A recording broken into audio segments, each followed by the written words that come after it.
Hello mga idol, kumusta? Kaunting kaalaman lang. Ipapakita ko lang kung paano mag-open ng program dito sa sensor machine. Panoorin nyo po, gagamit tayo ng mouse. Yan. Yan po yung mouse. Ang sunod po mga idol, itong auto. Ating pipindutin. Ayan. Pindot. Yan.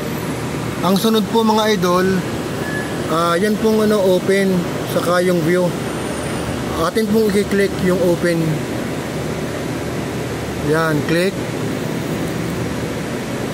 Sunod po yung open ulit. Yan. Yan. Yan na po mga idol yung mga program na naka-stored sa internal memory. So ang kailangan ko po yung airbag support. Yan. Atin pong i-click. Yan. Saka po, pagkatapos po noon, i-click po natin yung OK. Yun. Yan. Yan na po mga idol yung kailangan kong program. So maraming salamat po. Sana meron kayong konting nakuwang idea tungkol sa pag-o-open ng program.